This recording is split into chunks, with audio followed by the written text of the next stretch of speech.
আসসালামু আলাইকুম। এইচএসসি 2024 সালের পরীক্ষার্থীরা, আচ্ছা তোমাদের বোর্ড চ্যালেঞ্জ সম্পর্কে একটু ধারণা আছে তো? তাই তো, বোর্ড চ্যালেঞ্জটা কি বলতো? অবশ্য যারা এসএসসি পরীক্ষাটাকে পার করেছো বা এসএসসি তে বোর্ড চ্যালেঞ্জ করেছিলে তারা জানো এই বিষয়টা। বোর্ড চ্যালেঞ্জ হচ্ছে আমাদের পরীক্ষার রেজাল্ট, আমাদের যে এইচএসসি 24 পরীক্ষার রেজাল্টটা প্রকাশ পাবে, এই রেজাল্ট প্রকাশের পর যদি দেখা যায় যে কোনো সাবজেক্টে আমার রেজাল্টটা মনের মতো আসে নাই বা আমি যেরকম পরীক্ষা দিয়েছিলাম সেরকম রেজাল্ট আসে নাই, বাই চান্স কোনো ক্রমে খারাপ হয়ে গেছে, তুমি চাইলে শিক্ষা বোর্ডকে চ্যালেঞ্জ করতে পারো যে আমি আসলে এরকম রেজাল্ট করার যোগ্য না, আমার এই পরীক্ষার খাতায় এর থেকেও বেটার রেজাল্ট হওয়ার কথা ছিল, আমি এই জন্য বোর্ড চ্যালেঞ্জের আবেদন করতে চাই। শিক্ষা বোর্ড পুনরায় তোমার রেজাল্টটাকে তারা বিবেচনা করে দেখবে, যোগফলটা আবার পুনরায় টান দিয়ে দেখবে যে কোনো জায়গায় ওই শিক্ষার্থীটার ভুল আছে কিনা, যদি ভুল থাকে তাহলে পুনরায় তোমার রেজাল্টটা পরিবর্তিত হয়ে আবার নতুন রেজাল্ট আসবে। এখানে সন্দেহ থাকতে পারে যে আসলে এরকম হয় কিনা।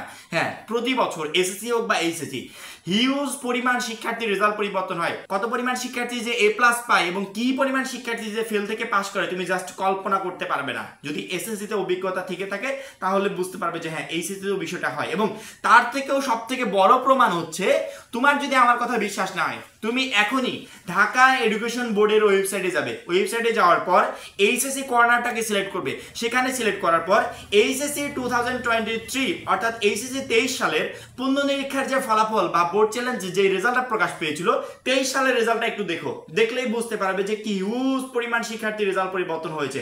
ওইটা শুধুমাত্র ঢাকা বোর্ড, শুধুমাত্র ঢাকা বোর্ডেরটা ঢাকা বোর্ডের প্রকাশ হয়েছে। এইভাবে বাংলাদেশের প্রত্যেকটা বোর্ডে রেজাল্ট পরিবর্তন হয় এবং এই রেজাল্ট পরিবর্তন নিয়েই বড়সড় একটা আপডেট দিয়েছে শিক্ষা বোর্ড। আমি যমুনা টিভির এই ভিডিওটা দেখছিলাম, দেখার পরবর্তীতে যখনই ভিডিওর ভিতরে গেলাম তখন দেখো নিচে লেখা আছে যে পরীক্ষার রেজাল্ট যদি মনের মতো না হয় বা আমি যেরকম চাচ্ছি সেরকম যদি না হয় শিক্ষার্থীদের বোর্ড চ্যালেঞ্জের সুযোগ থাকবে। এইবার কিন্তু সাবজেক্ট ম্যাপিং এর মাধ্যমে আমাদের রেজাল্টটা নির্ধারণ করা হবে, প্লাস আমরা যে পরীক্ষাগুলো দিয়েছি সেই পরীক্ষাগুলোতে মূল্যায়ন হবে।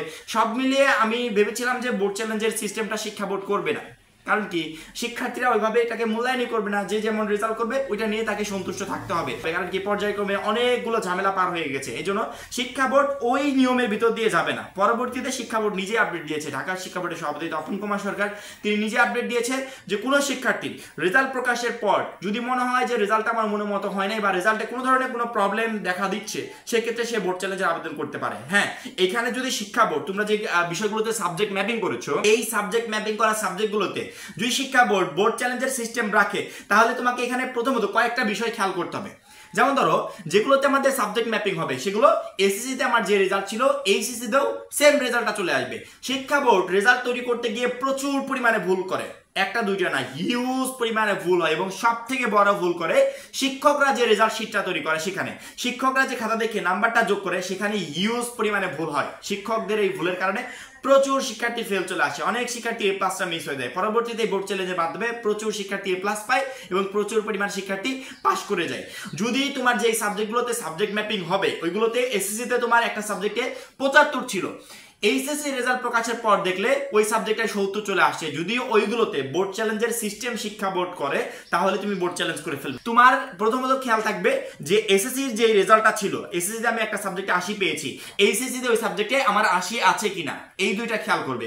যদি মিল থাকে, যদি 80 থাকে তাহলে ওই সাবজেক্টগুলোতে বোর্ড চ্যালেঞ্জ করার দরকার নেই। যেগুলোতে পরীক্ষা দিয়েছো সেগুলোর কোনোটা যদি তোমার মনের মতো না হয় বা ব্যতিক্রম হয় যে না এটা মনের মতো হচ্ছে না, আমি এর থেকেও ভালো রেজাল্ট করার যোগ্য, তাহলে কোনো কিছু চিন্তা না করে যখনই বোর্ড চ্যালেঞ্জ রেজাল্ট প্রকাশের আধা ঘন্টা 1 ঘন্টা পরে আমাদের বোর্ড চ্যালেঞ্জের যে নোটিশটা সেটা প্রকাশ পেয়ে যায়, তুমি কোনো কিছু চিন্তা না করে বোর্ড চ্যালেঞ্জের জন্য প্রস্তুত হয়ে যাবে। এবং তখন আমরা বোর্ড চ্যালেঞ্জ কিভাবে করতে হবে, কত টাকা লাগবে, সিস্টেমটা কি, বাসায় বসে কিভাবে করবে, A to Z ভিডিও তোমাদেরকে দিতে থাকবো। তোমাদের কোনো কিছু নিয়ে টেনশন করতে হবে না, শুধুমাত্র অলওয়েজ আপডেটের ভিডিওগুলোর উপর নজর রাখো। এবার যে সাবজেক্ট ম্যাপিংটা হচ্ছে এসএসসি অনুযায়ী রেজাল্ট তৈরি হচ্ছে, সব মিলিয়ে আমি ভেবেছিলাম যে বোর্ড চ্যালেঞ্জের সিস্টেমটা শিক্ষা বোর্ড করবে না, কিন্তু শিক্ষা বোর্ড সেটা আমাদের ধারণাটা আগেই ভেঙে দিল, তারা বিষয়টা ক্লিয়ার করে দিল।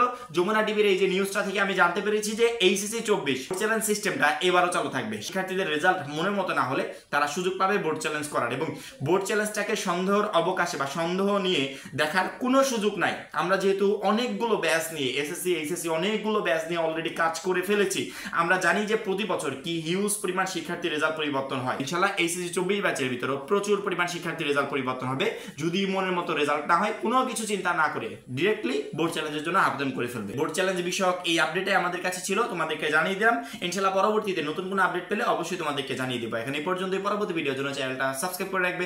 সবাই ভালো থাকবে, সুস্থ থাকবে, আল্লাহ হাফেজ।